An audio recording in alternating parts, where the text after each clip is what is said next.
That's it. We are live. So thank you very much, James, for taking the time to, and your hectic day, because I know you've had a hectic day, for taking the time to come and sit with me and chat about tattooing. So where did it all start for you, mate? All started, I think, when I was, early on in senior school, secondary school. I was forever drawing pictures in my workbooks. Very little work being done in them, but there was old school designs written in there, snakes, skulls, that kind of thing that was about at the time. Always had a bit of a fascination with it. I got my first tattoo at 13 years old at a studio we won't mention in Scarborough. And I don't know. I just had the bug from then. It was that expressiveness, that ownership of a decision that I kind of really thought. I was a bit of a rebel when I was younger, but it went from there. First tattoo at 13. I don't think I ever had a legal tattoo until I was about 21. Really? And even then, that was a friend in a garage kind of thing. Still a decent tattoo, to be fair. But I was just looking at him when I was getting my chest done, big old tribal piece, and I'm like, I could do that. And all of a sudden, it became quite real. Certainly back in the day when I was 18, they were pretty hallowed characters with tattooists. They weren't 10 a penny. There wasn't 3 studios in even small villages anymore. You had to go and find one, and there's only one per town, if there was only one per town. So it was kind of like a bit of a magical land that you went to, and you tended to get tarred with a bit of a brush if you were into that kind of thing. You're a bit of a wrong un, but the cap fit really back then. Awesome. So like, was you attracted to the tattoo? It's like, for me personally, like I was saying earlier, for me, motorbikes, old outlaw MC style culture, rebel, similar to you. Was you attracted to tattooing because it was a rebel thing, or was it mainly the art, being that you already enjoyed drawing in books? Yeah, I think it was the art. It was also a little naughty, and we all liked that when we were a little bit younger, testing boundaries and things like that. But I think it was the art. But I think it was the art of the other side. It was a genre within a genre. A click within a click kind of thing. And it had that allure. It was mysterious, and I had quite free reign to do what I wanted when I was young. Probably to my detriment. But I ended up really enjoying the art of the other side of the fence. I don't think one was stronger than the other. I was just, drawn to both, I suppose. Yeah. So like you say, so you're like got your first legal tattoo when you were went about 21. From there, then did you was you in the industry pretty much from then, or was it kind of something you fell into a bit older? I looked at this guy who was doing my chest, and I thought, well, I can draw a straight line. I can draw a curved line.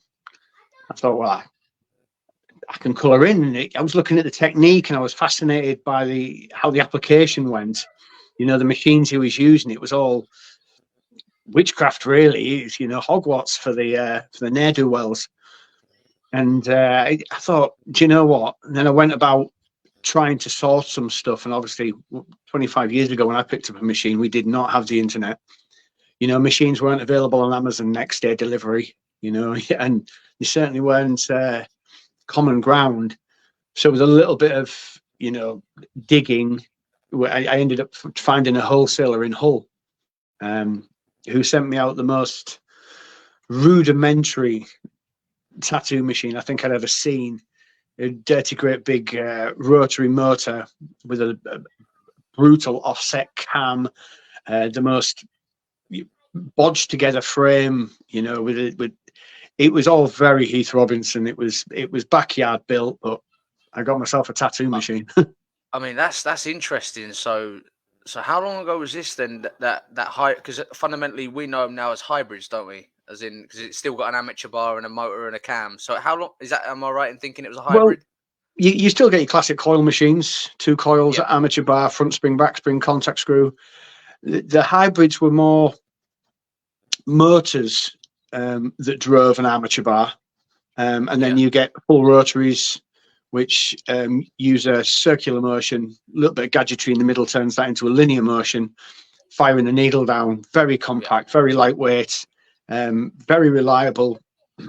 Don't take a hell of a lot of tuning, where the original machines, the coil machines, there's a craft in knowing how to work those. 100%, 100%. Yeah, I mean, it's all variables. The metal the machines are made out of, the quality of your coils, the amount of wraps that they've got. I mean, it's like the knowledge for a lunge and cabbie. You have to learn a machine, and then the next machine won't be anything like the one you've just used. So you have to learn that one as well. And you also develop your own style. So you would tune a machine to how you worked, and there's a real knowledge and skill and patience, dedication to actually go through. You look at your cause and effect, look at the work you're doing, and learn from what you're seeing coming back, not just what you send out the shop, but how it heals and comes back. Yeah. So every day is a learning curve, you know. And inks back then were nowhere near as advanced as they are now. They weren't as colour fast. They weren't as, you know, consistent. You know, you could buy 2 bottles of ink 1 month after the other, and they'd be just polar opposites. So again, you went back to learning that bottle of ink. So it was a much tougher game to A and 1 get into, than B and 2 actually progress through. You know, you were working against your equipment as opposed to with it, really.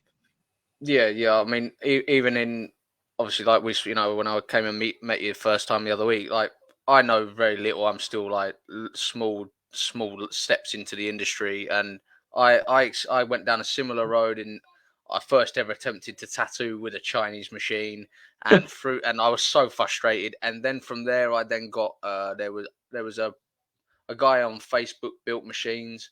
So again, obviously they weren't going to be great, but there was a massive jump up in price. And then from there, I started to take it a little bit more serious.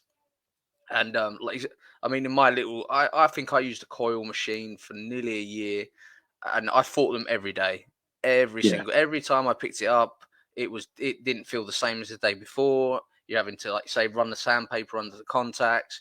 And then I was so fortunate, a friend of mine could see that I was really passionate about him, and he bought me a Cheyenne Thunder. Right.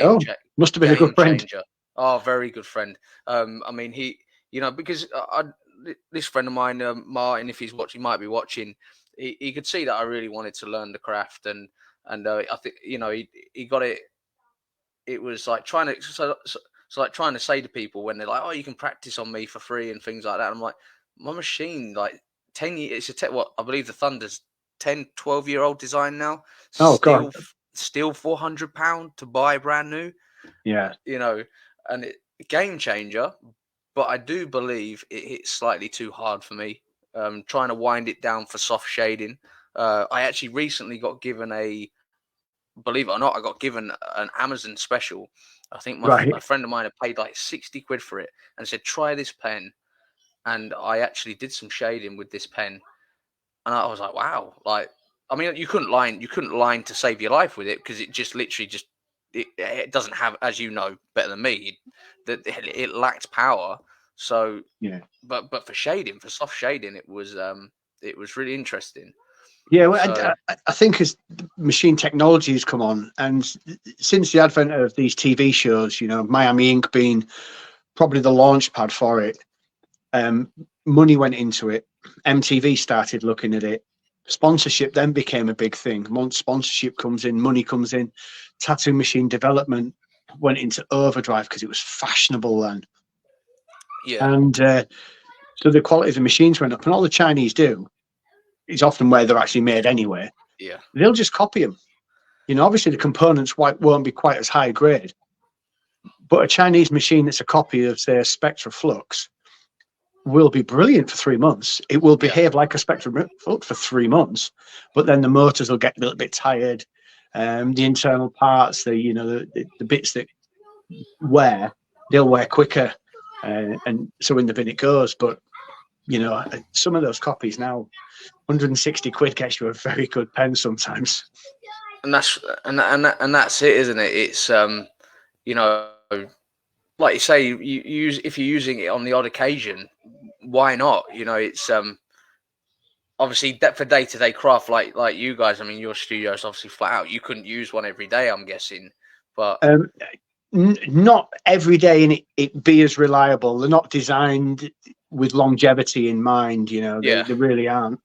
I mean, I still have my original Mickey Sharp's coil machines that I bought 25 Legend. years ago.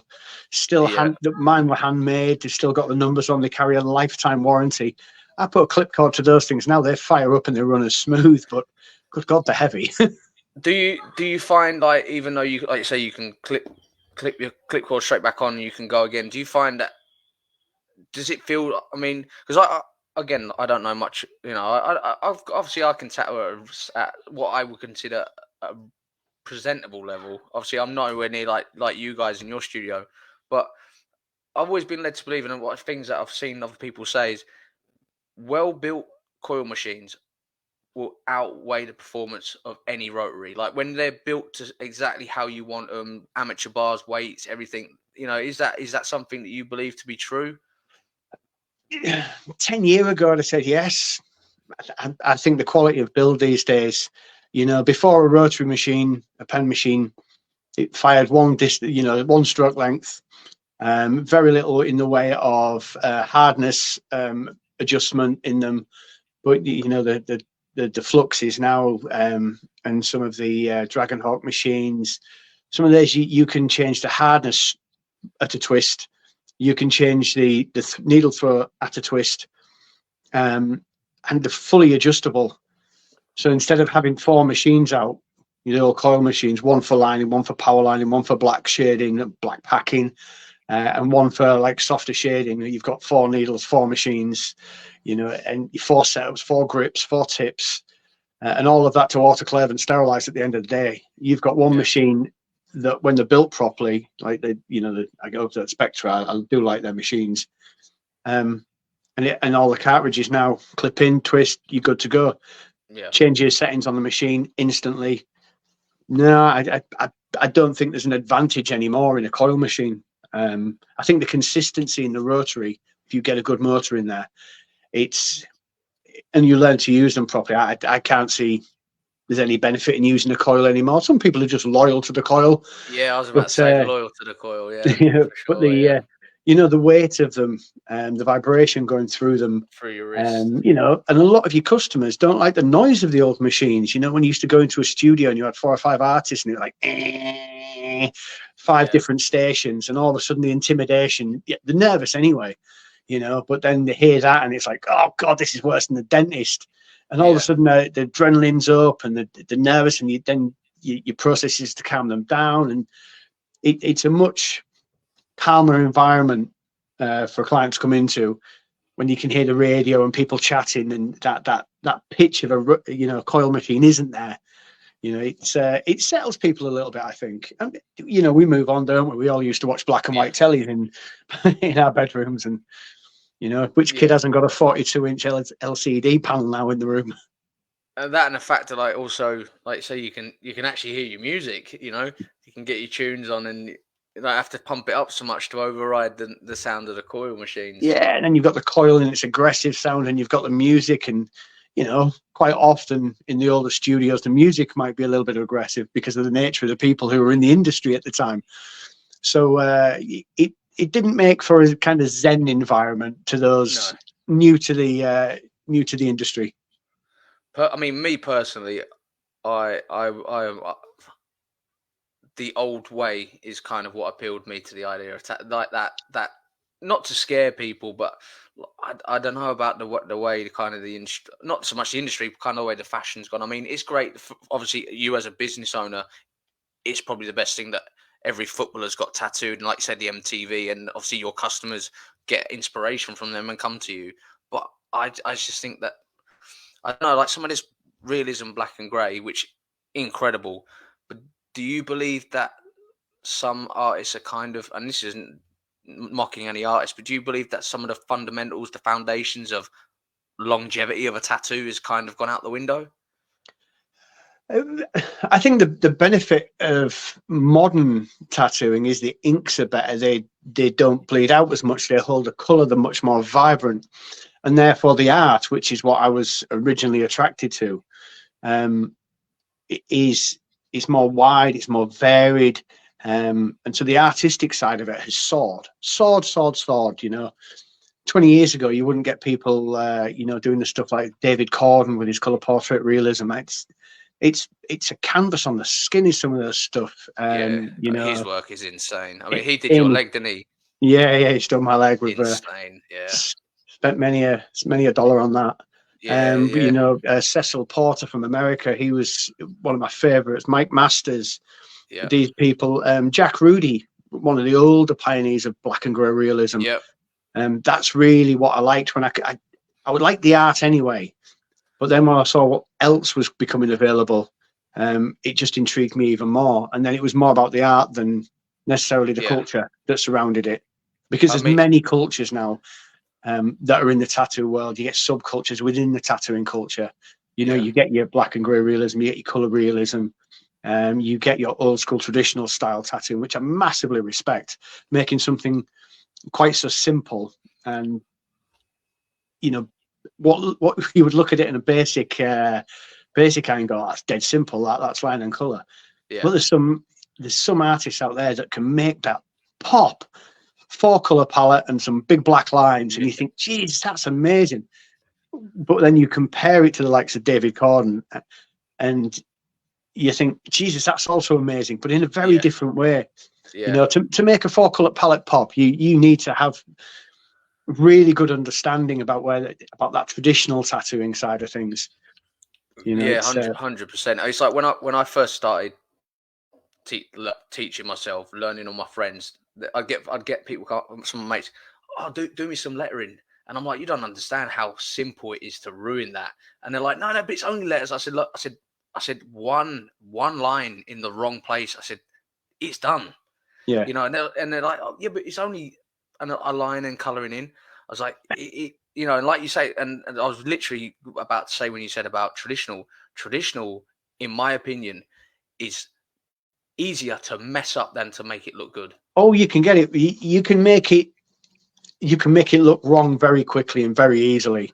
And to get those clean lines, and that there's just colours that represent the old palette that they had.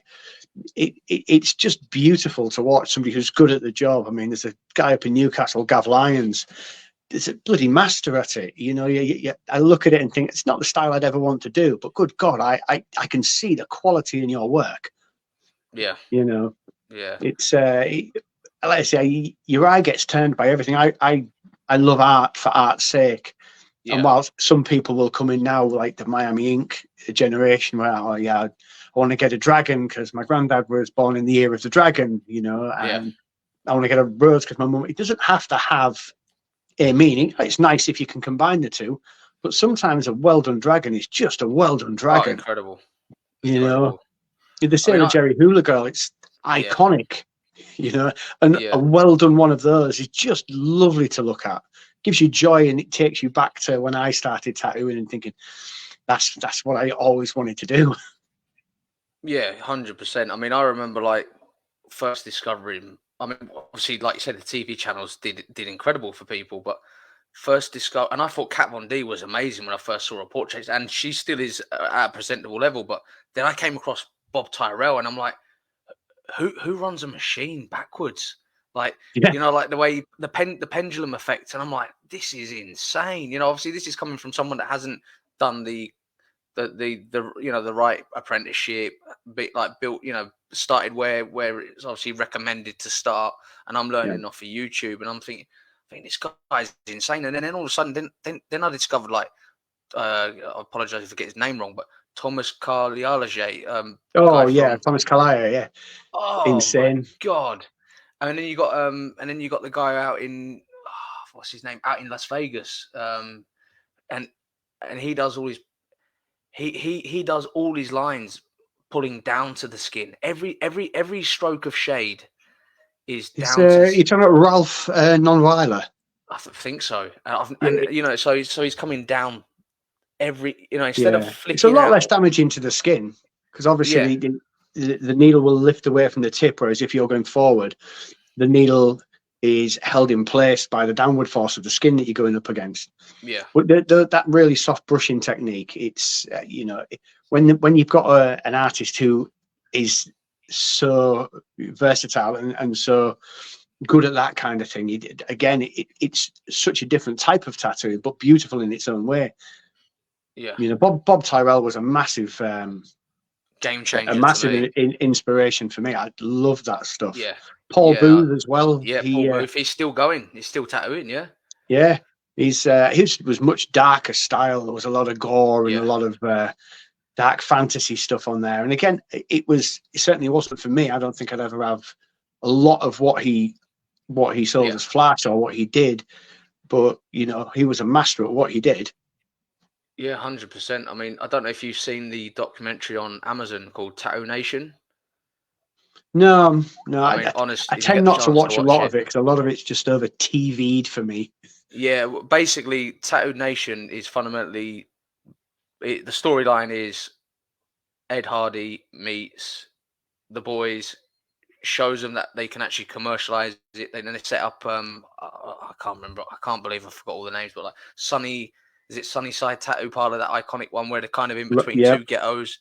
And the honest to God, James, you get the chance to watch it. Tattooed Nation on Amazon Prime. It's about Bob. It's about Ed Hardy. It's about I can't believe I'm forgetting all the names. Doc Forbes, the icons. Yeah, Lal Hardy. Yeah. Do you know what I mean? It's like taking one tattooist that was self-taught in prison, who was doing all fine line stuff, and Ed Hardy. One of them had gone into Ed Hardy's studio before he'd opened up the iconic studio, that Sunny State Tattoo or something it's called. And he's like, and he says it on the documentary. He's like, who did these lines? He's never seen fine lines. And then they happen to find out. And then all of a sudden, obviously, the guy gets out of prison after doing back pieces that Ed Hardy at this time had never done back pieces, but he all of a sudden, he says in this documentary how he starts seeing people coming in the studio saying, can you do me this fine line stuff like that, like my homie down the road?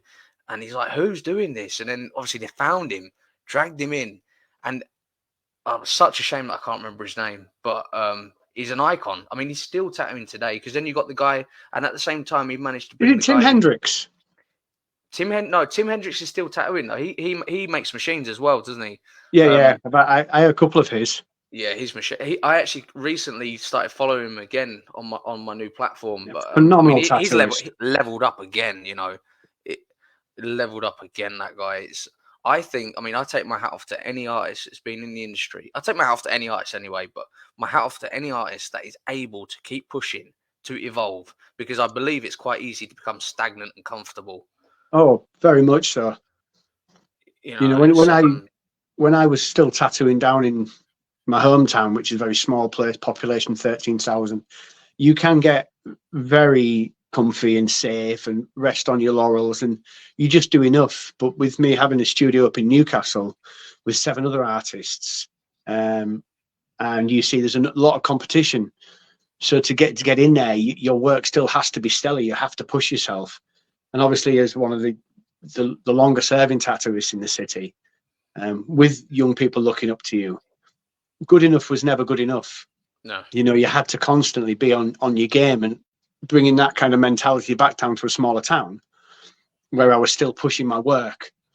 You were a very big fish in a very small pond down here, whereas up in Newcastle, you had to fight for your slice of the cake.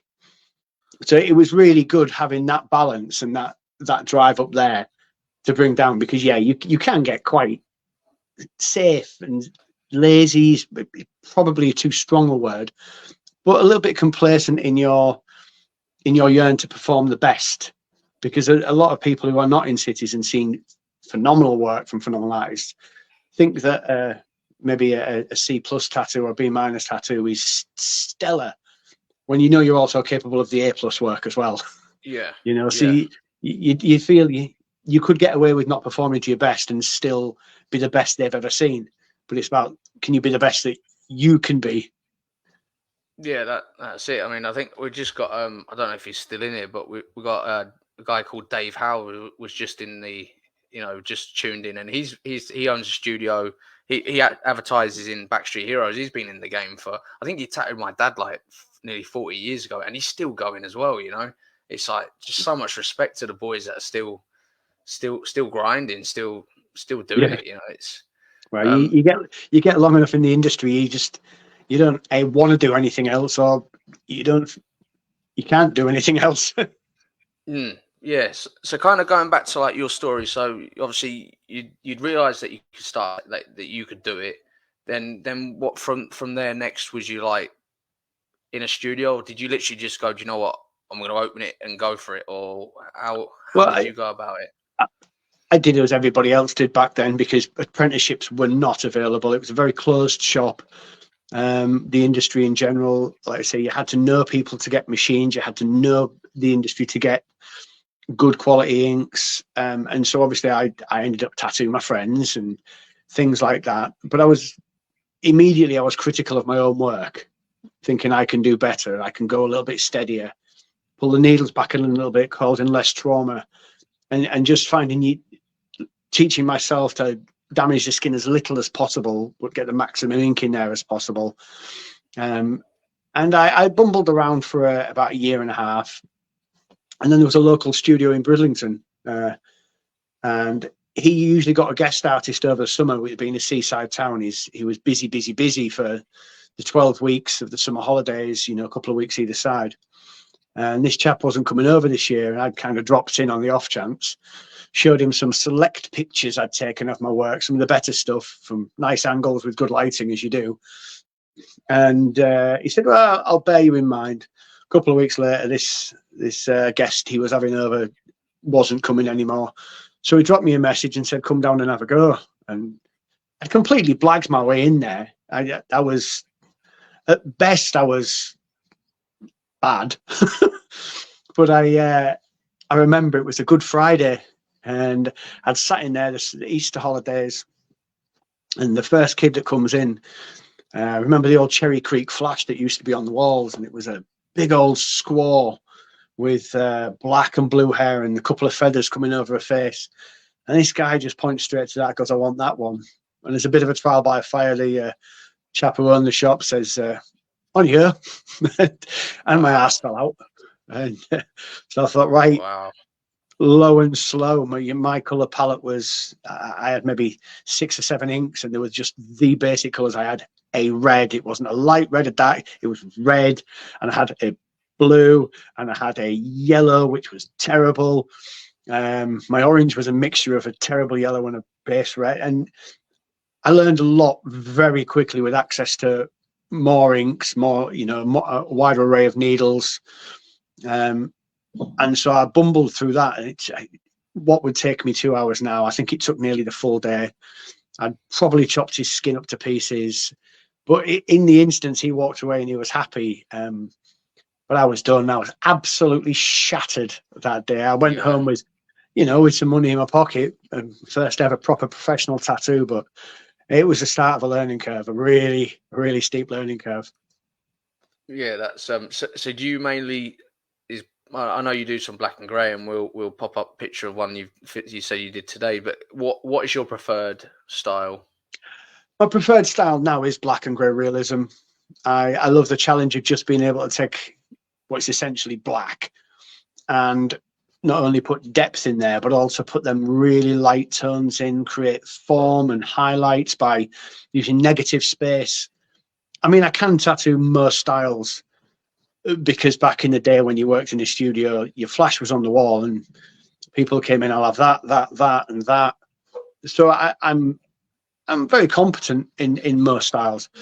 But when I get a portrait in a pop star or a film star, I love movie stars. Wildlife, again, I love tigers, and I see so much of it now. It seems to be the fashion for young lads, footballers, and so I get to do a lot of it. But again, I always try and change it up. I try and just do I look at my work and think, what could I have done a little bit better? So yeah, that's my preferred style. But I can drop into anything. I do enjoy somebody coming in with a piece of trad flash, and I always think how I want it to look as good as Gav Lyons, as Tom Carr's, as Samuel Brigante's, them kind of the real, what I would think are genuine top boys at it.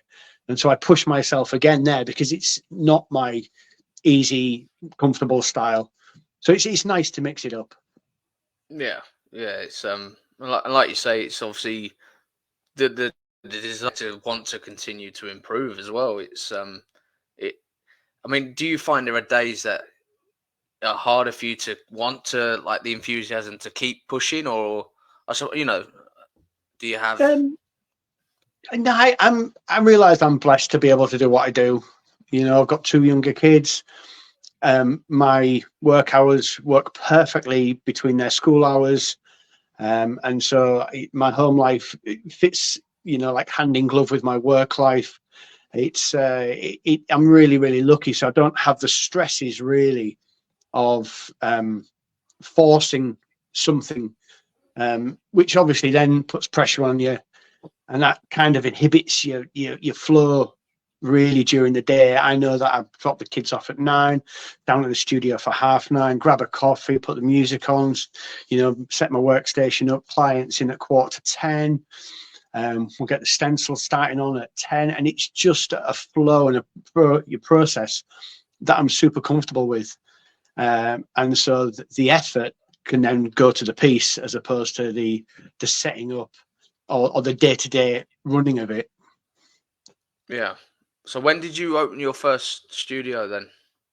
Ooh, my first studio, I decided to call it Pins and Needles, and we opened that up in Bridlington. Crikey, let's have a look. I started tattooing when I was 24, and it was probably about 27. I've had my own studios, so So you still 48 have now. more than one? Not now. We've had studios all over the place, and again, I found myself being a bit of a busy fool, stressing about supplies, about the bills, about the staff, making sure they're all happy, and that kind of, again, you were broken up during the day, asking questions about this, and then a phone call come from the other one, and so I've 2 years ago I sold the studio in Newcastle, and just the weight off my shoulders. Obviously, having to feed 7 artists in a busy city where the studios are popping up in left, right, and centre, you become more of a businessman as opposed to an artist, and it takes away from your ability to throw all that effort that you have, that day's energies, into your work. You know, because you get sidetracked quite easily. So we're down to one studio now, but I'm so much happier. You know, and it's a lot less cutthroat. I can manage better. It's it gives me more flow. Yeah. Yeah. I mean, and obviously, like, I mean, I got to go in your studio a couple of weeks back, and it's a great little studio. Like you say, it's nice, you know, and everyone seemed all relaxed in there. That everyone was busy. You were obviously doing some design work, I think, at the time, and yeah, you know, it's really good little atmosphere, and that's important, isn't it? You know, to be able to have a place that you feel comfortable, I think is equally as important than the process, because obviously if the artist isn't comfortable, first of all, it's going to affect the work, and then obviously if you can't, I mean, that was one thing I was taught when I first dipped into a studio was stop putting the customer before you, and I found it so hard to understand that. And then after a while, when I started thinking more on it, when I was like almost like deconfiguring my body so they were still comfortable, to realize, hang on a minute, if I got them to move, even though they might not have liked that, it would actually make things easier for me, you Yeah, know? yeah. If you're more comfortable, if your canvas is facing you in an easier way, so you're not contorting yourself in twister style positions to make them easier, you can do the work faster. You can do it better, and the faster you do it, the less discomfort you're causing. So it's about that having symbiosity with the process, again, with your client. I mean, it's so much nicer. I mean, and bear in mind, your client base has changed massively in the quarter of a century I've been doing this. Before it was blokes, fishermen, bikers, builders, brickies. You'd get 1 or 2 girls in during a week, but there was nothing. It wasn't anywhere near the volume of women who are coming in now. And it all across the board, you know, people went into tattoo shops expecting a certain thing, and now people come into a tattoo studio and they expect a different thing. And the environment's changed. you know, for the better, I think. So, you know, people who were going into a tattoo studio back then, they kind of knew the people who were in there. They expected them to look a certain way. And now it's Joe Public. Everybody's coming into a studio and everybody's tattooing. Yeah. Too many people are tattooing, to be honest. We've got somebody wanting to ask you a question about tattooing. I interviewed this lady a while, but she's an amazing artist. She does airbrushing mainly, and I believe she's starting to touch the toe into the tattoo industry. So I think she's about to send us a message through. But yeah, that's what you mean. It is becoming a more inundated, but then everyone seems to still be busy. So, like you say, more and more people wanting to get tattooed. Well, I don't. This year, there was always a slow season tattooing pre-Christmas, because what we do is a luxury essentially. Nobody needs a tattoo. You can create a want, but at the end of the day, you know, your life isn't going to suffer if you don't get one, for the 99.99% of people. Yeah.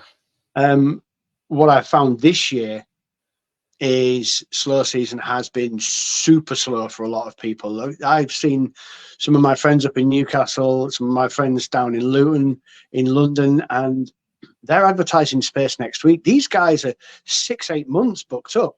Yeah. And the cancellation rate this year has been astronomical.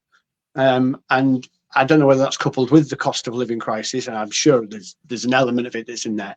Yeah. But also the fact that you can just get tattooed at any point you don't need to wait 6 months for a good artist. There are that many good artists out there now. You can walk in. I mean, there's a guy up in Newcastle, Martin Cooley, amazing black and grey realism artist, amazing. Getting with him next week. You know, It's and crazy, it's a real sign of the times. Normally the guy had a year-long waiting list. Yeah, so, and obviously, unfortunately, like, when an artist genuinely was ready to go the next day, the first thing that used to happen is you used to question it. Like, hang on a minute, why are they free? You know, yeah, what's never going trust on? a builder who can start Monday. That's what I mean. It's so the question we've got for you is, she's curious on needles, like what are the best to use for color work and also shading. Different brands do vary massively, and you, having done it again for so long, you get what you pay for. I think the king of all needles, in my opinion, from what I've used, I would say Quadron. Yeah, they are so sublime. They're so sharp. They seem effortless going in and out the skin, across the board. Although at the minute I've got a real good relationship with Ank. It's a Japanese steel needle, and they're about as good as I can get next to them. And they're an English company, and they obviously they're made abroad, but the Japanese steel that they use for them, it's just nearly as good as Quadron. Yeah, you know, money's no object. You fill your studio with Quadron. Yeah. I mean, I liked Quadron, but I think, like, when I first met you, I said to you, I got to use the guy out that owns Jungle Tattoo Supplies, and his own, obviously, like yourself, they source them from abroad, but he has a brand called Clean Line X. And to be honest, I liked how tight the tube was, very similar to Quadron. For me, Quadron was just like using a 3-round liner and doing, like, obviously, like, fine line detail work in something that I'd be tattooing. I expected, for the money, I don't know why, but I found I expected more. But maybe that's just lack of experience, or for whatever reason. I just didn't. I found the 3-round liner to still have play within the tube. Really, I've always found Quadrons, especially their curved mags, which is what I tend to use a lot of. Yeah. Literally flawless. You can just look at the needle when it's running, and you can pick out every single one of the 11 pins, and it just runs so through. But you know, every manufacturer will have a bad batch. Yeah. Maybe that's what it was for me. But following on from Kerry's question there, I'm sure her name's Kerry. I apologise if I get it wrong. Have you used textured needles? Yes. What's your thoughts on them? No, I don't rate them. I think the idea of the texture, from when they first came out, was that they held a little bit more ink. but I didn't find that the ink ran as smooth off Yeah. there, so that you getting the ink from the needle into the skin wasn't as an easy process as a polished needle. So yeah, not for me. So I've got her name wrong. It's Cassie, and she's saying curved mags for color. So why Yeah, would you curved use a mags for curved mag everything. for color? Curved mags I for mean, everything. I've got an idea, but what if you want to explain a better, more experienced reason why you would use a curved mag? Well, if you're block colouring a big back piece, you can use a flat, you can use a curved magnum. I just find with the curve where it drops off, you get a much more level effect. Whereas if you're using a flat magnum, you tend to find that the two end needles, they don't ever seem to work as well. They're a little bit wispy on the Right. edges, and also shading out. I feel you can cut into a corner much better with a curved magnum, tilt it on its side, Oh yeah. get into the corners. Straight in. Yeah, Yeah, for yeah. sure. Very rare will I use a flat mag these days. Have you used the new Cheyenne? I believe they're called Typhoon. You know, the ones where they got the flights down the side of the car. I mean, they're stupidly pricey. Have you seen Yeah, them? Where they're like got like these. They believe that they're holding more. Apparently, they've been designed to be able to hold more ink and to allow the flow into the needles more consistently. Have you seen them I and have you haven't used used them? them yet. I tend to find them a little bit of creature of habit now. I'll certainly take a look at them. Might be interesting. One of the girls at the They're studio now, expensive. she uses the Cheyenne full system. But no, I haven't seen them. I'll have a butcher's. I believe they were brought out end of last year, beginning of this year. Just going off of what I saw on Killer Ink's website, and I mean, I they still think it's released good a that we're video trying for. new things. Mm, Still now, and we're trying to push it. We'll get it wrong sometimes as an industry, but I think the way the development's going, again, because it's been funded better now, science is going into it. Before I yeah. remember making my own needles on a Monday morning, and you're just standing Wow. 3 needles up in a jig and you're tapping a bit of solder on the top with your stainless steel flux, and you're making your 3-round liners and your 7-round shaders, and labor of love. But And the thing is like literally looking at your face there, like you can see that it genuinely was a labor of love. Like that does, someone's like, oh, and like you're actually like almost like you're reminiscing on like how good them times were. yeah, there were special times because there were so few of you. I think you were part of an elite. You were part of a very small club back in the day. And I am glad it's opened up because the art, the results you get on skin now are stellar. And if it stayed a closed shop, I don't feel that the artwork would have progressed to anywhere near the level it is now.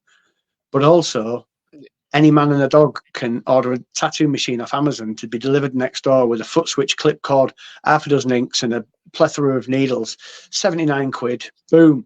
Your mate's at a party tomorrow tattooing people. I mean, there's inherent danger with making those things too available. Yeah. So what is your thought on that? What I mean, because obviously, like you kind of somewhat started the same, and obviously, then it's so hard for you to progress. Do you frown upon them people, or what's your Um, thought on that? Because that's interesting. yeah, well, I think everybody has an opportunity. It's everybody's right to, if they want to tattoo, they can tattoo. I just find it's dangerous that you can get this equipment and start tattooing your friends so readily. So readily. I mean, I did get some equipment and started tattooing my friends, but I was in with a tattooist. I'd spent hours under the needle before this was even an option to me, before they'd give you a little name of a guy that they used to make the machines, or the name of a guy who mixed inks, or something like that. You had to earn that information. And now Yeah. it's jump on the internet, sign up to Barber DTS, and the stuff's in the post tomorrow. I mean, the Yeah. wholesalers back in the day would not sell to anyone who wasn't licensed at a licensed studio. It prevented a lot of that backstreet tattooing. There was always going to be some of it, but not to the degree it is now. I mean, the only thing you need to get a tattoo license in this county is to pay your 50 quid to the council online, and your license comes through the post. It's horrific. Yeah, it's I mean, I basically kind of what got me more into it before I went to studios. I set up a spare bedroom, but I mean, I took it extremely serious. I went put laminate flooring down. I had nothing that would absorb any cross Mm. anything airborne, any cross pathogens. Everything was like fake leather wrapped up in clean film. I mean, for me, fundamentally, my biggest fear was fundamentally destroying someone's skin. So I invested so much time. Like when I walked into your studio, I was like, green soap, love it, love it. And that's literally how my room was in my house. And when people came round, they were like, "It smells just like a studio," and I'm like, "Well, what do you think I'm doing? Like, I'm Yeah, not just here." a studio's only a studio in a studio. A studio is where you make art, isn't it? Yeah, Um, Green soap and Dettol, man. That's it's like Creed Aventus to us. yeah, You know, 100%. walking into a place and smelling Dettol, it does bring back memories. Yeah. So we got Cassie's asking, what colors do you what colors do you recommend? What colors do you use? I love fusion across the board. My favorite black, and I've only just gone on to this. I was always like a lot of people. I was dynamic, swear by it. It Yeah, I'm a heals dynamic quite man. black. But this new stuff that I got put onto was called Eclipse, and it knocks dynamic out of the park. It is Really? black when it heals. It is unbelievable. I like fusion for pretty much every color. I used to be Eternals. A couple I found of them too thick. yeah, I found them too thick for me personally. yeah. Again, it depends what machine you're using. Some of the hard hitter machines work really well with them. Um, I like fusions across the board for colors, but also a few of the radiants. I'm Yeah, finding they run really well. Not quite as thick as your like your Eternals. yeah. Even a little bit thinner than your fusions, but yeah, they run really well. Yeah, I've got a friend. I think I said to you before. I've got a friend who's sponsored by Radiant. Tattoos in Malaga. Spanish guy called Javi Metatintas. I actually met him at the Leeds Tattoo Convention 2019. I mean, his work is insane. And what I like about artists that you can stand across a room and go, "That's Joe Blogg's work." That I love the fact that in such a saturated industry with access to technology and like say iPads, easy to design stencils, that you can still find artists that you instantly know it's them. Yeah. Oh, yeah. I love a style like that. I mean, you look at David Corden, and there's a lot of people doing color realism. Amy Stewart, she's insane. But you can look at a David Corden piece and you can go, "That's a David Corden piece." Yeah, You know, from yeah, across the room. And some people having that, it's almost like a signature way of tattooing, a signature look of a finished product. That's really nice. yeah, yeah. I mean, and then you've got like because I know the guy because he did an interview with Killer Ink, didn't he, on on their YouTube channel. The guy up in Scotland, he's skinny guy, bald head, comes Yeah. from down south, doesn't he? But ended Yeah. up in Scotland. Yeah, yeah, his work's insane. But I mean, like I say I got to see the stuff that he's put on your leg. That's Yeah, absolutely such a out as great well. guy as well. You know, for someone so talented who's so revered in the industry, it would be so easy to go up your own arse and believe everybody else's opinion of yourself. But he is so grounded, absolute lover of a conspiracy theory as well. It's never a boring day in the chair with David. Yeah, and you know what? That's what's interesting. I'm glad you mentioned that actually, because I watched an interview with some. Well, it was several interviews that put into one clip, and they were asked like, why is it tattooists become arrogant? And their answer was, well, think about it. Every single day, we're told that we're like gods. We're incredible. We're great. He said, so it's hard to not let that get into your head. I mean, do you believe like is that a thing? It, You think or it, yeah, I mean, there's certain periods of my life, and when I was starting off, and I was the only tattooist in the town of Bridlington at the time for about 2.5, 3 years.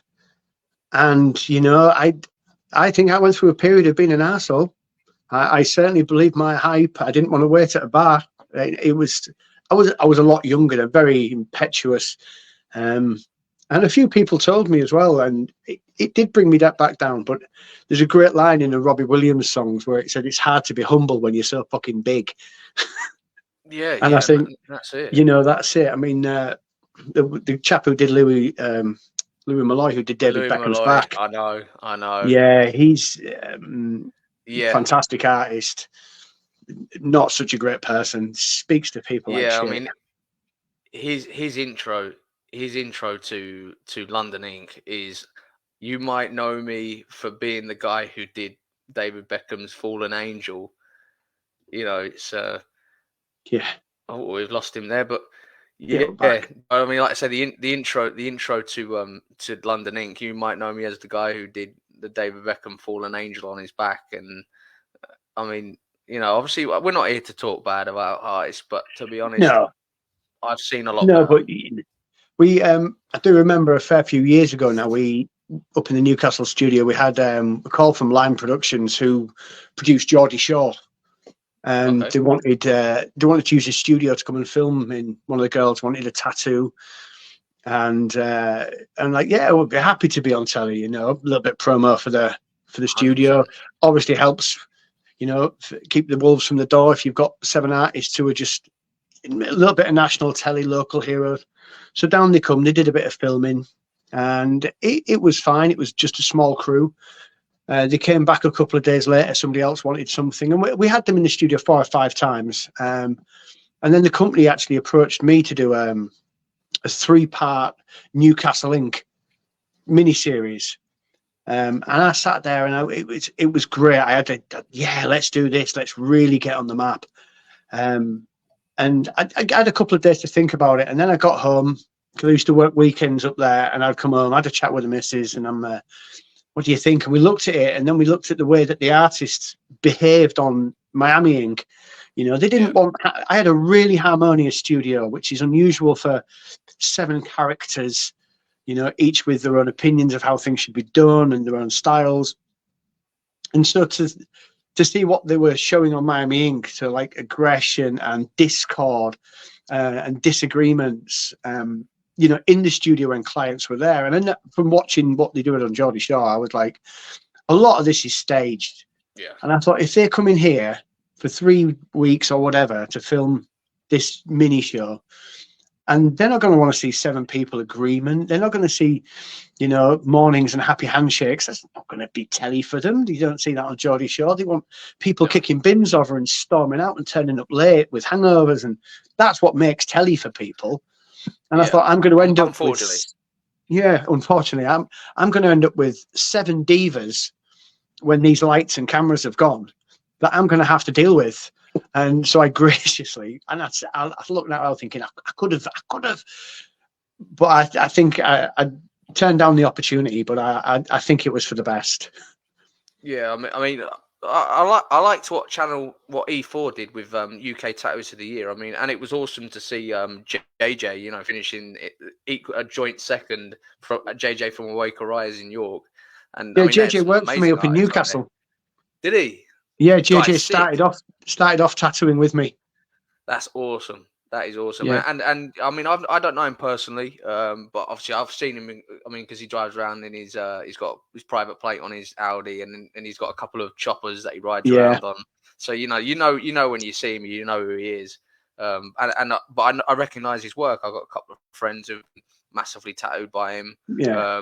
He's a lovely guy, fantastic he comes across artist. very humble. Yeah, he was actually on a. Oh, here we are. We are back. Dropping out there, mate. Yeah, he was on Pointless, the quiz show, the other day. Was he? Yeah, him and his mum. Oh, that's awesome. That is awesome.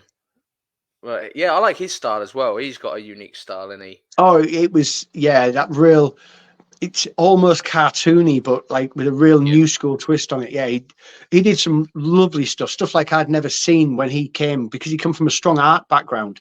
Yeah. You know, and all we needed to do was to get his tattoo and bang on, and he was brilliant. Really nice guy as well, you know. Yeah, he's just recently reformed his studio, and he's gone like black on black, like it's all real like you know, that modern matte black finish on everything, and his studio looks proper like gangster looking from the outside. Back to the bikers, isn't it? Yeah. Well, he's massively, you know, he's massively, by the looks of it, he's massively inspired by the bike's style. You know, what I mean, like say you see his sports parked outside, and I believe he's having a bike built by the lads who are massive on Instagram called the Last Week of July. They're Right. known for like raked out Springer front ends, like proper like 70s style choppers. And I think he was having I think he either had it finished or was having it built when I coming across it on social media. Oh, okay, I'll keep my eye out for that. That'll be good. Yeah. Yeah, he's got massive like king and queen seat, like the old, literally, you know, like I used to see the women laid up, sat on the back, just like feet up, type Americana. Having some of that, yeah. Yeah, he's like I say, I mean, York. I mean, you know, I remember you saying that you had a studio in York. York's got some really good artists as well, you know. Yeah, York was funny. It was difficult to get good artists, and again, I was splitting my time between Newcastle and the York studio. And I don't think I spent enough time there to really kind of stamp what I wanted from the studio. And I think it got away from me there. That was one that I didn't get right. There were the artists that were in there kind of just did their own thing. They operated their own time scales instead of actually following my pins and needles thing, which is like the way I brand my thing. So it was. I never really truly felt in control of York. And whilst it's a city and has twice been the capital of England, I still think it has a town kind of mentality. Whereas you go up an hour up the road to Newcastle, that's a city. That's an absolute city. It behaves like a city. It feels like a city. York feels like a big town. Yeah, and yeah, definitely. And that's not like talking bad of York. I mean, I've always found that like to be a place that's so rich in culture.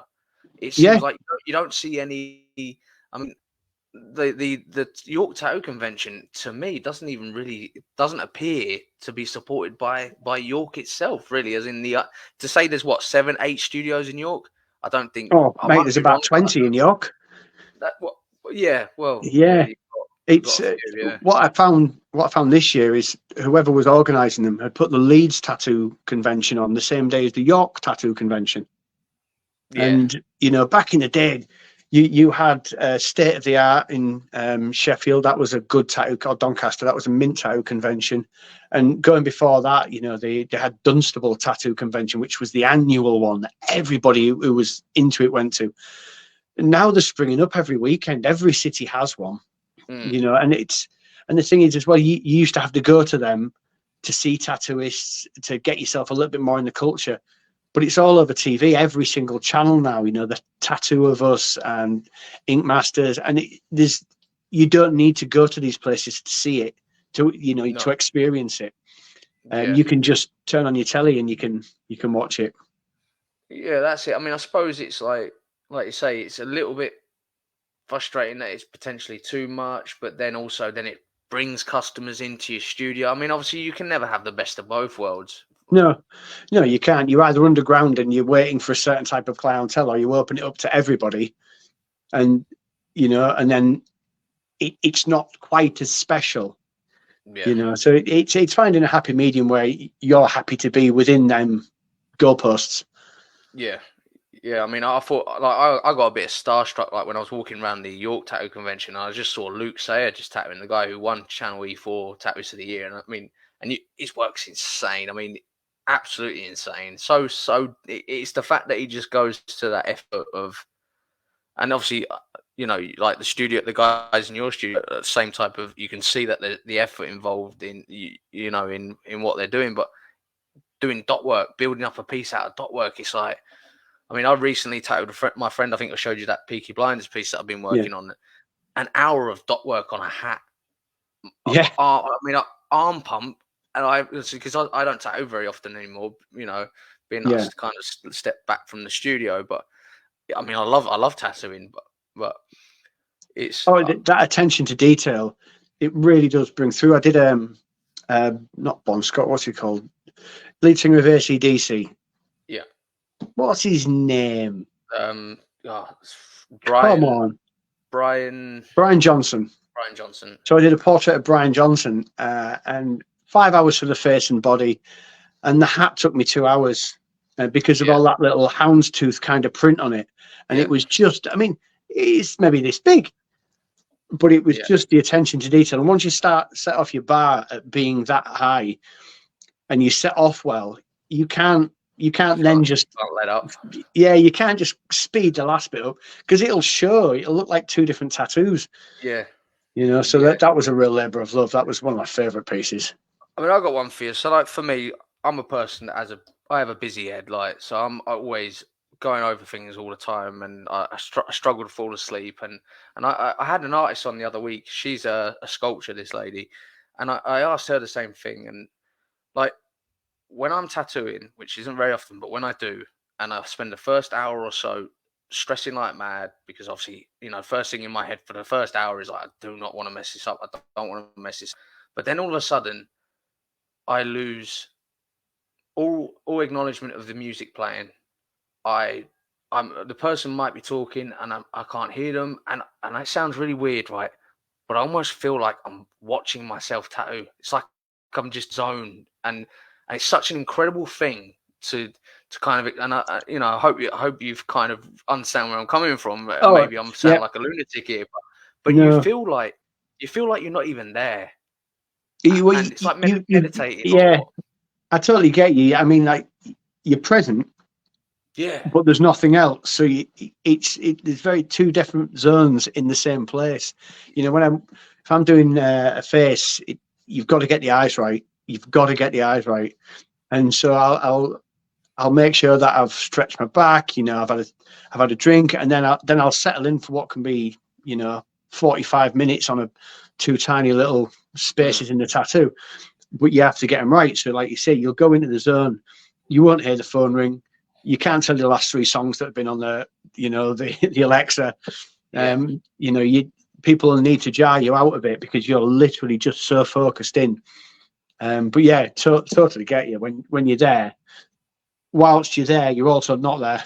Yeah, that's what I mean. And I think for somebody like myself who overanalyze, I mean, I stress about the stupidest things. I get, sometimes I stutter a bit when I get stressed and nervous, and like, I've never ever experienced it. I mean, even I'm gonna say, even indulging in some medication, some naughty substances or whatever, I've still never felt the same. No. It's weird. Like, do you know what I mean? I've literally I've been prescribed Valium before to zing me out, and I'll be honest, I've taken a bit too much sometimes, and I've still even though I felt like I was floating. And the only reason I'm saying it is just for the people that are watching. I don't encourage doing anything like that, but to say, like, if you are a person that suffers mentally, overstressed, whatever, find something that will put you in that place, because that is one incredible place to be. Yeah.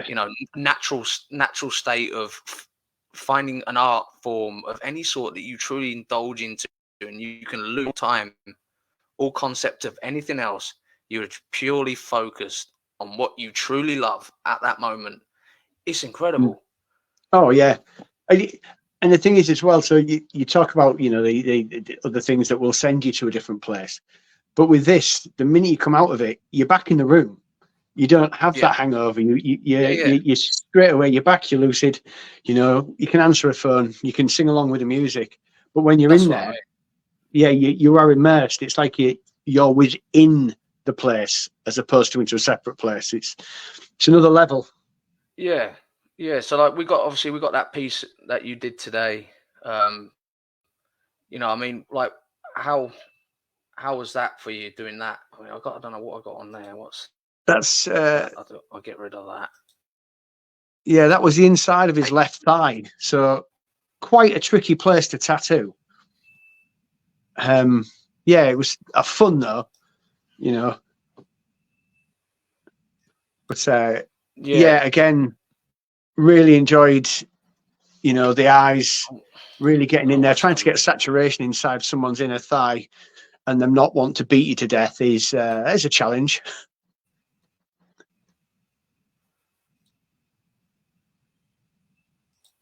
How long did that piece take you? That was 4.5, nearly 5. By the time we'd use a little bit of Bactine to numb it out, so we could put the white highlights in. That's awesome. So like when you start your process, are you you start on the background? Like, do you put the background in first so you can see how light you can go, or No, I'll what's tend to your work from the I'll tend to work from the bottom up.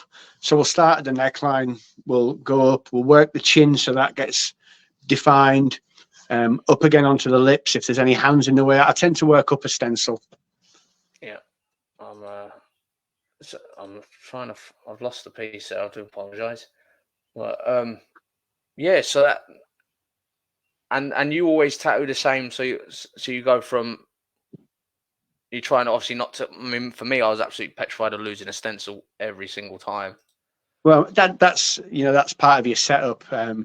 I always clean the skin pre with like a hand sanitizer, gets the top level of oils off the skin, so it's squeaky clean. Like fairy liquid on your pots, and then use a good stencil primer. Let this, placement is everything. Let the stencil set. Take the stencil off, let it breathe. Then you do your setup with your needles and your ink, so it's got real time to grip. Um, that 5 minutes extra you spend on that will mean that at the end of the day, your stencil's still there. It's, and so again, you're more zen, you're more calm because you're not thinking, oh God, I need to clean this bit down, but the highlights in the eyes are going to disappear, and Yeah. that. But that's again, it's over time, isn't it? You Yeah. learn these things. You learn from your mistakes. Yeah. I mean, that was like for me, like I'd put kitchen roll over the area that I'm not going to tattoo especially when I'm doing portraits. I mean, I love doing. I don't do I never tattooed anyone's relative or anyone's loved one because I think my theory is like naturally you instantly expect too much. There's such emotional connection to that tattoo that even if it does look like them, my worry is that someone's going to overanalyze that piece and go that's slightly out, that's slightly out. So that's why the closest I'll go is a known character. I mean, Yeah, I was you're really always lucky. safe with Elvis and Yeah, Marilyn Monroe. yeah. That's it. And I mean, hair is daunting to do. I think I think you can either do it really well or it looks terrible. Yeah. You know, A it's lot a lot of the time, a little bit of the less is more with hair is people know what hair looks like, and they're looking at the eyes, the mouth, and the nose. And so as you kind of do it a little bit more abstract, you work in the negative and leave the highlights doing the most of the work for you. And that just it's just hair, unless it's a focal piece of it. I think you get away with doing a lot less than what you think you'd need to with hair. yeah, yeah. So it's I mean, do you find that if you're going to try and get some detail in the hair, do you actually flip the mag on its side and run them in, or were you going with a Oh three yeah, round? Were you going with a 3 round liner? I'd seldom use a three for hair, um, because it's all out of focus. It's a little bit at the back. I'd run a 5 or a tight 7 in there and just flick it out and just make the shadows nice and straight. You can get a real nice straight line with a tight 7. Yeah, And then you can just, like you say, you do that dusting backwards and forwards, build up the depth until you've got the colour you want, move on. It's nice and easy to get a much more parallel line. So if you're pulling curls, and it's much easier with a round liner. yeah, yeah. I mean, and like with your grey, what like I'm guessing you do a grey wash, or do you just do black the whole way through? No, I have the Eclipse Black, which is my favourite, and then I like Silverback Dark Ink. Although they've just gone really confusing with like all the different washes. I think if you have a dark, because I like to tattoo quite dark so that it lasts in the heel. Yeah, You start putting a 20% grey wash in, and it's gone by the time the sun's out. yeah, It's a yeah, lot of yeah. trauma and a lot of effort for what is not going to be a fat lot at the end of the day, I feel. Do you know I once used Silverback grey wash set, and the person I used it on had allergic reaction, and it was so petrifying for me that I threw it away. And Yeah. because and the reason why I know it was an allergic reaction to that is because I outlined the piece on the first day, and then he came back several weeks later. So and I happened to use the same black again on that same day because there was still some bits that I wanted to do. And then I was Yeah. like, right, we're going to try this. And it cost me a fortune for the small set. I think it was about 50 quid. Yeah, they weren't cheap. Did it. The next day, James, his leg was swollen up like a balloon. And it was only swollen where the grey wash was. And I Yeah. threw it away. Yeah, got to do it. It's Nocturnal is the grey set I'm using at the minute. Absolutely swear by it. It's lovely. Yeah. I mean, do you like? I've seen when I watch, because obviously I watch a lot of tattooists on YouTube, and I've noticed a few more tattooists putting a couple of drops of white in their grey wash. Why is that? It adds a little bit of a opacity to it, so it's not quite as translucent or transparent as a grey wash. It's just a little of pigment, and it's a really nice technique to use. But again, it's about consistency in the piece. So if you're doing a sleeve, you have to do it every time, and you have to put just the right amount of drops in, so that the bottom of your arm looks the same as your top of your arm, that looks the same as the inside of your arm. But it packs a little bit more, opacity to it, or less opacity, more a more, just a bit more solid version of a wash. Yeah.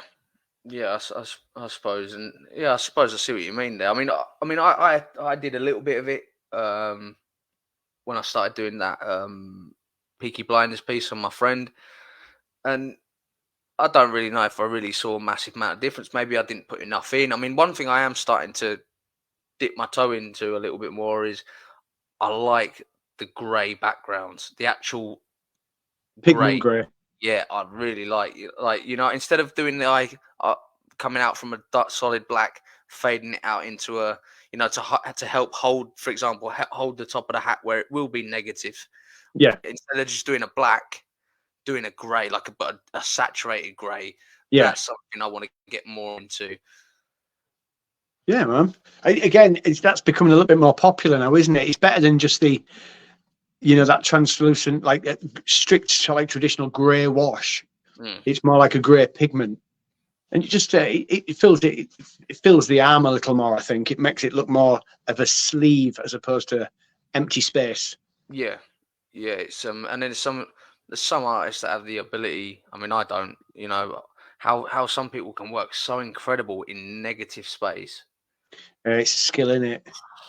You know what I mean? It's like they're actually they're using negative space. So, and see, I've attempted it a little bit. One thing I seem to struggle with is control of distance, if that makes any sense. Right. So being able to tattoo up to the negative space close enough that it doesn't look like there's a bit missing. It's weird. Right. Yeah, I know what you mean. That's You know what I mean? Practice, mate. Practice, and having good reference as well. Making sure that you've got the highest quality reference as well that you can. Yeah, that's so like this. How many artists have you got in your studio now? We've got myself and 2 others currently. Yeah, I think when I spoke to you, one of your artists tattooed my neighbour, because I thought it was you at first. You did like some butterflies and flowers, like very like lily flowers and orchids and things like that, and very, very. I mean, amazing work. Well, I don't know why I think she said it was you that did them, but. Well, me and Chloe. It'll have been Chloe who did them, and we look very different. Yeah. What's the future hold for Pins and Needles? Have you got any ambitions to open another studio again, or are you just happy now, just settled in? No, I'm really content at the minute. I don't know, maybe when the kids are older, but I think work-wise, we touched on before that with the lack of using 2 studios, because obviously 50% of your effort is going to be over there, 50% would be here, and then there's the bit in the middle where you kind of dither and you worry about the 2 things. But at the minute, I'm really enjoying my work. I'm doing some of the best stuff I've ever done, because I think I've got that flow right. But probably more guesting. One of my pals has got a studio in Valencia. That I love going over there to work. That's it's sunshine, man. Ice creams and tattoos. It's fantastic. Well, that's it. I mean, I grew up on the Costa del Sol. So I say I grew up. I moved at the age of 9. I moved to Spain, and I was there until I was 19. And the tattoo industry back then, I'm talking like year 2000 to 2010. the tattoo industry after 2010 in Spain, well, especially in the south, it just blew up.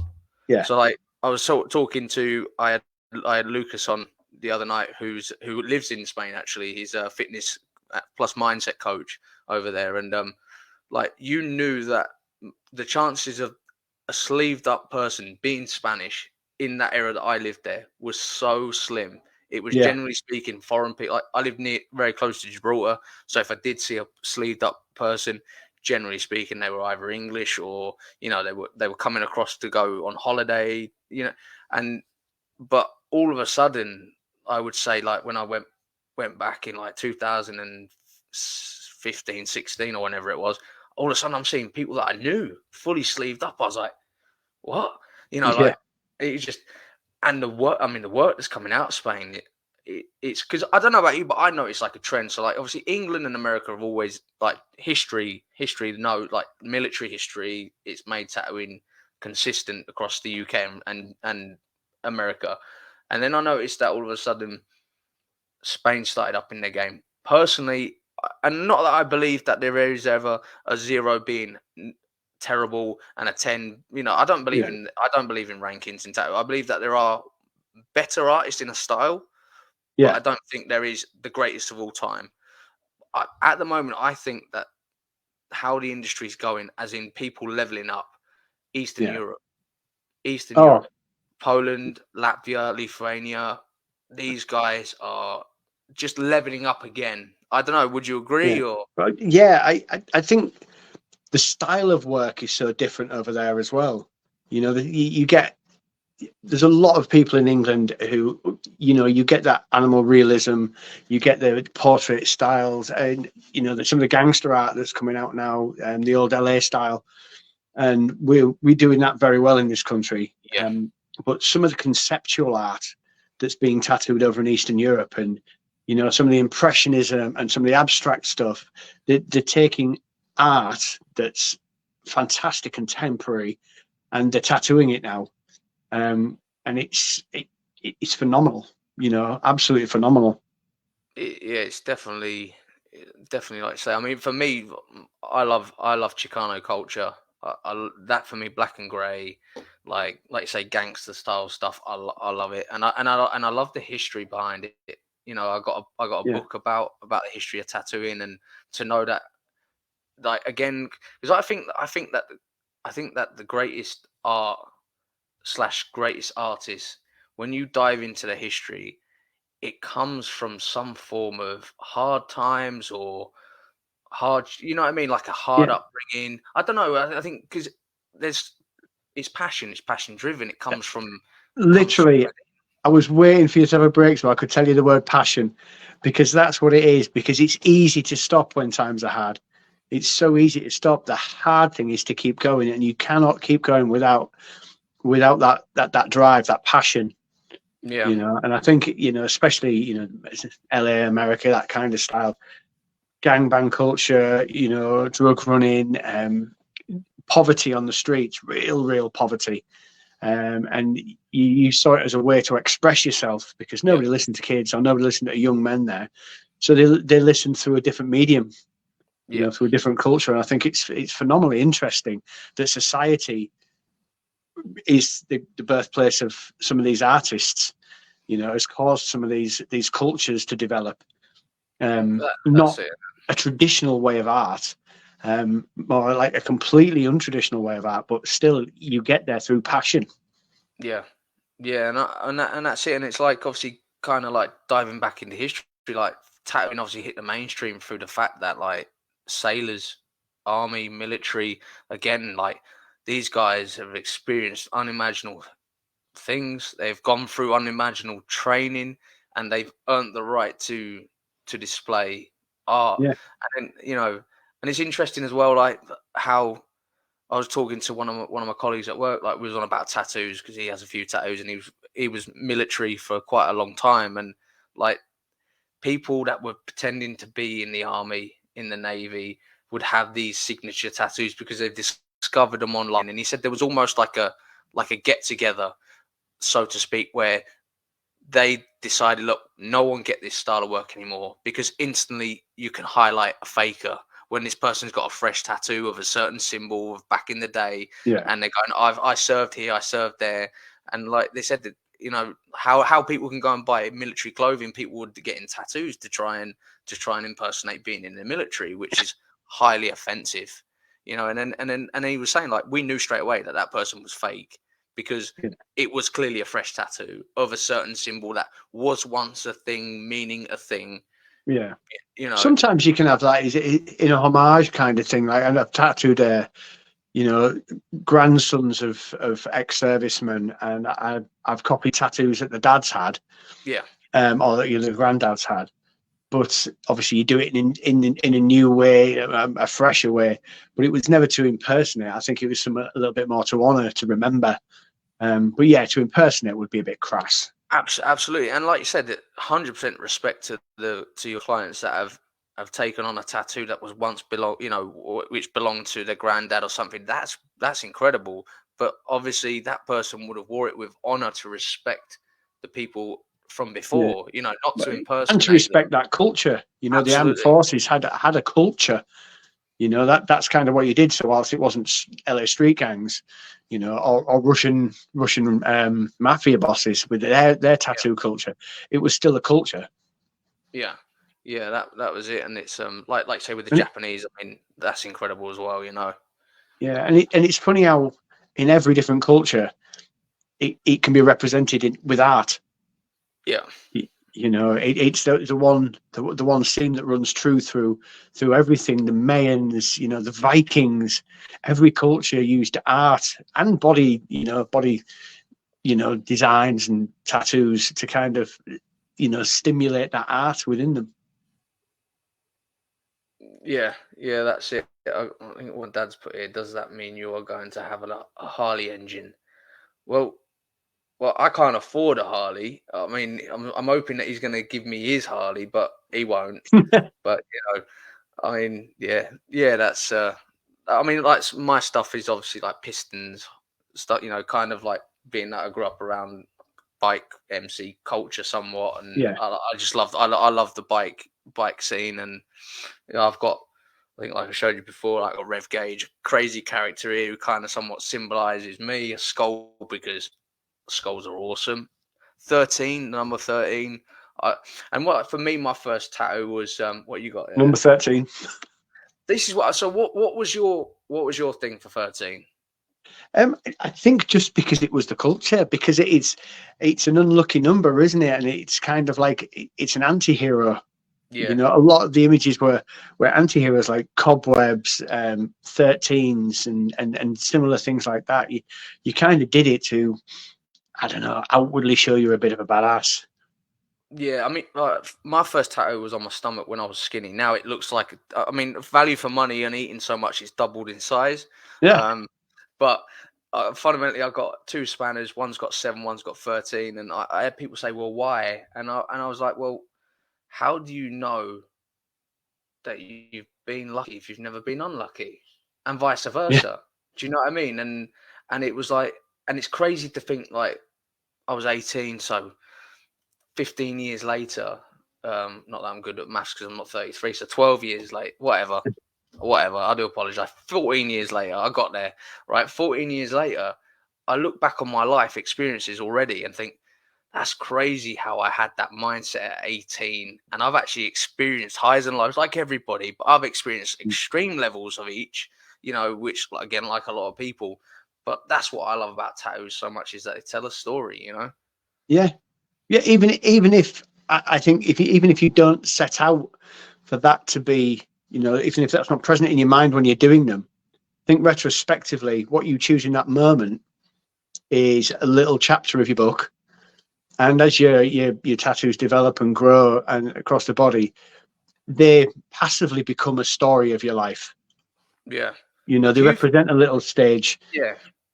Do Yeah, you I think like that, that. the new, being that obviously internet has so much to answer for, when you're getting 25-year-old lads in that have got saved up the money to get fully sleeved up, and they're like, I want an owl's head with that molds into a skull that has got a lion's head above it with the clock. Do you still feel that's the same? As in, It's like, the story that's being told? no, no, I don't. I mean, it is a story because at 25 years old in life, they've seen it, they've desired it, and they've gone and got it. So it does represent a little bit of where they are. But now your sleeves can be done in 4 or 5 days. Back in the day, sleeves were never done in 4 or 5 days. It took you months to try and get, you'd have one here, you'd have one there, they weren't built the same. Sleeves weren't, designed the same. It wasn't, Or you run out of money there. yeah. Yeah, You know? well, you went in and they had the price sheet on the wall. A's 15 quid, B's 20 quid, or 18 quid, and you built your sleeve over years, over time. Yeah. But now you go in and Yeah. techniques are better, designs are bigger. You if you could bear it, you could sit and have a full sleeve in a week, which, whilst it would represent quite a snapshot of where you were in your life, it wouldn't tell maybe a 10-year story about you. Yeah. Whilst we're on projects getting done in short times, what's your opinion on going under anaesthetic to get a full back piece done? Have you seen them doing it? Yeah, I've seen them. It's What's been your quite thought? it's been quite the conversation in the studio a couple of times, with clients and with the artists. And medically, I'm like, do you know how would that affect your body? So you go numb, and you have 5 guys go hell for leather. You got a back piece down back your arse cheeks done in a day. Now, whilst you don't feel that trauma, your body still suffers the trauma. Your pain is a reaction to trauma. And so you wake up after 7 or 8 hours, and it's curious. I want to know how your body actually deals with it. Yeah. Do you feel absolutely kicked to death? Yeah. Because the process is still the same. The muscles are still getting, traumatized. Skin's still getting traumatized. So does your body react when it can't feel it, even though it's, being traumatized? I don't know. It's a difficult question. Do I agree with it? What's my thoughts on it?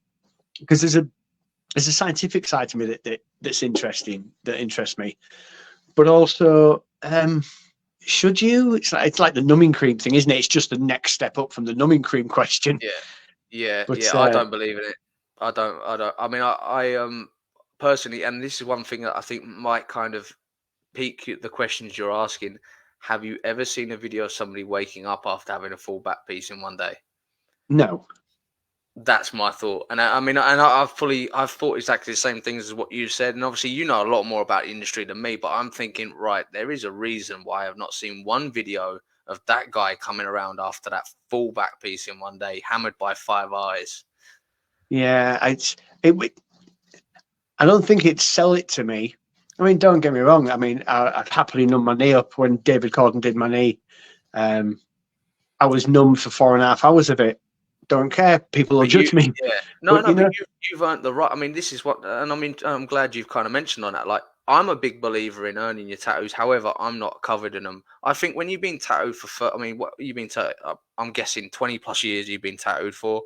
Well, 13, and I'm nearly 50, mate. So So there you 37 are. years. So you've earned the right to have the areas. I don't know. That's because I got an old school mindset towards it. I just believe that you got to earn them. I think that no matter how much the industry evolves, I think that you have to pay respect to where it began. And I think it's a shame that there's even artists out there that don't even know the roots of tattooing. Yeah, well, they're artists, I'd say, as opposed to tattooists. Although the process, the medium they use is tattooing. I think we're a long way from that now. It's snowballed. I mean, going back to your plate, you have to earn it. I get it. I do get it. But also, if here's where I argue with myself about this, is that if you've had a couple of beers on a Saturday night and you wake up on a Sunday morning, your head's a bit fuzzy and a bit thumpy, you go for the paracetamol. I mean, you deserve that headache, True. but you can take it away. And if you're diabetic and you've had a few too many, you don't sit there and micromanage your food for days on end just to get your sugars back down.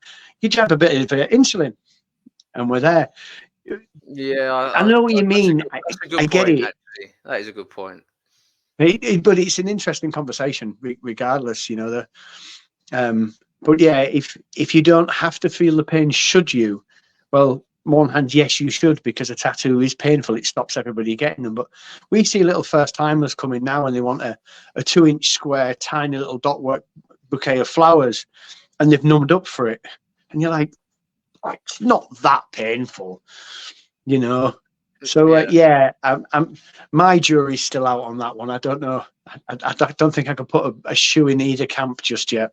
Yeah, and obviously, like, next question leading on to that is, what's your thoughts on the feel of the skin? I personally, I've tattooed people with numbing cream, and I found it different. I found it harder sometimes. I found the skin's quite leathery, whether that be the brand of numbing cream or the area or the person in general. I don't Um, really like it. I have I've experienced, like you say, a little bit of everything. Some people, it numbs them, it doesn't make a difference to. Your color saturation's fine, it heals fine, and some people it does affect the skin. But I think that's like any medicine. Everybody will just react differently, even if marginally to it. So I think you have to play your canvas as you find it. Yeah, If numbing cream will help your client sit in a particularly testy place where you wouldn't necessarily be able to tattoo as effectively, then yeah, why not? Why yeah, not? If it's not making a difference to the skin, I mean, David Corden's doesn't mind. He says, "Numb up, you know what's coming." He doesn't believe it makes a difference. I have had clients, like I say, where it's made a difference, but for the most part, I don't mind. yeah. That's it. I mean, like my old man just mentioned there, I did spend 8 hours trying to make him yell, and I got him to yell. I got him to go ouch once, and by far one of the best moments of my life watching my dad go ow. I absolutely loved it. You know, I was like, "Have that, you know, that's for making me clean my room, man." Right, yeah. Yeah, and then it's like you say, it's obviously, but no, that's a good thought process to, like, you wouldn't want to suffer with a headache. And I suppose, like, this is me talking, like, say, half an arm, knuckles done, bits on my legs. I haven't got my back done. I haven't got my ribs. Um, what is the most, leading on from that, what's the most painful area you've been tattooed? I think down into the collarbones when it went up onto them. I mean, I've got my kneecap as well. That was pretty disgusting. That was at the end of a session as well. So you've got that culminating that fatigue. You're tired. Your blood sugars are low. You're generally just a little bit hypersensitive to everything. And then when you get a big curve 23 mag going over your kneecap, the world falls out your ass. It does. It's crazy. I mean, what about, like, I did 5 hours on my missus kneecap. I did dot work mandala. She fell asleep. I mean, I tattooed her shin for 9 hours and she falls asleep. Like, whether it be that she's just because she's at home and comfortable or whatever, but every time I tattoo her, she falls asleep. I mean, not for the whole session. Like, do you think that women have a better pain threshold towards tattoos? Yeah, kind of. Yeah, I do think they do without knowing it. I think they're often a bit more nervous to start with, but I do think, yeah, I think they surprise themselves more. So men Yeah. come in with a bit more bravado, but I do feel that they don't have the longevity of Yeah. some women. Yeah, my old man's mentioned about my elbow, but I've got an 8 ball outlined on my elbow. I keep saying this to him, right? I haven't got round to getting it tattooed. Like, what have you got? 8 ball Eight ball there. on my Yeah, elbow. awesome. Yeah, I don't think mine's like actually Oh no, fully. I dodged the elbow with a cobweb. Well, I tell you what, right? So a funny one on that. So one of my mates, he's got a. I can't remember what he's got on his elbow, right? He come over from Spain, the Argentinian friend of mine, and I've showed him this. I'm like, look at this, and I still haven't got it coloured in, obviously. And he's like, Josh, what are you thinking? I'm like, what do you mean? And he goes, what are you gonna do when you get into the funny bone? I was like, yeah, but you've got it done. He went, no, watch. And he's obviously, you know exactly what I want to say. He pulls the skin to the side. He said, yeah, he had to. He said, when you pull the skin to the side, the design isn't actually in the in that pivot, in the Yeah. dip. And I'm like, what? And he's like, mate, he says, you're going to, he said, that's going to wreck. He said, you're not going to get around that area on your elbow. And then welcome numbing cream. Maybe, but I ain't going to admit it. You know? I had my fingers done not that long ago, and I tattooed a guy in as a studio, and at the end of it, he was like, "Do you want a tattoo doing, Josh?" I was like, "Yeah, we'll do my fingers." And I'm not going to name him because he loves numbing cream, and he won't let me tattoo him without numbing cream. And he's got the design ready. He's like, "Right, do you want to put some numbing cream on?" I was like, "No, man." And he's like, "What do you mean?" No, I was like, "No, I'm fine." And I've got my fingers ready, and he's like, "Are you sure you're all right?" I was like, "Mate," I said, "I love this shit." He's like, I mean, like I say, I haven't obviously worst place for me, my wrist. Out Oh, of it's everything I've had disgusting. done, I got chest, wrist, hands bouncing. The guy, I mean, Emilio, who owns House of Wolves in Yeah, Hull, he yeah. did my son's name and the wrist, and he did the wrist last. And I'm like, I'm saying, like, Emilio, I'm sorry, mate. And he's like, that's fine. I'm used to it. He's having to hold my hand down because my hand is just, as he's going over the nerves, my hand's just bouncing. No, thank you. But No, again, you talk about girls doing it. So many lasses get their wrists tattooed with the kids' names or the partners' names or whatever, and they just sit there. yeah, And I had Cecil Porter do my lower wrist on one side. Oh, I would have wrecked, rather isn't it? run through Mordor with a target on my back than go through that again. Yeah, but and it's crazy how I don't know about you, but when people see you having quite a bit of work for me, I've up to here, and they say to me, "Where's the most painful bit?" And like now with my fingers, I recently had someone ask me, "Oh, what hurt the most?" And they're thinking I'm going to say my fingers. I'm like, "Mate, my wrist." And they're like, "What?" And then Yeah, I like didn't half find my these people fingers have too their bad. wrist done. I didn't find the fingers bad, and the hand. I mean, to be fair, hand didn't hurt at all. Yeah, it was fine. That's it, isn't it? So yeah, so that's so obviously like that's it's been a great chatting to you, and obviously I mean I'll say to people like the reason how I met you is I come out being recommended your studio. I come to speak to you about hopefully the idea of putting together this charity event that obviously I've got a lot to work on with it, and obviously you seemed quite interested, so hopefully we can Yeah, kind of make that happen and obviously raise some money for some charities and do a crazy. I mean, I've never really seen another studio really do a 24-hour tattoo event. I'm not saying they don't, but I mean that well, would if be it's not been interesting. promoted well enough, I mean, it's certainly from what you mentioned, it's certainly something we can look at in the new year. Yeah, When the nights are warmer, nobody wants to be sat inside no, when it's -7, 2 feet deep in snow. no, But that's it, yeah, I innit? think it'll be. It's certainly got some legs, I think. Yeah, I think obviously, like I say, the right marketing, and obviously we could be able to set it up where we can stream it. So obviously, people that aren't able to make it, or not only that, I think, like I said to you, it's not everyone can afford like if the minimum charge, for example, would be £50. Not everyone can afford that. So I think it's to set up a streaming platform that will enable people to donate to the according charities. Obviously, all set up professionally and accordingly to be able to kind of feel that they're also still involved in it. It's Yeah, yeah. uh, It's. I think it needs nicely promoting so that your middle of the night viewing figures weren't zero. You yeah, know, but yeah, it's certainly worth a coffee and a chat about, bro.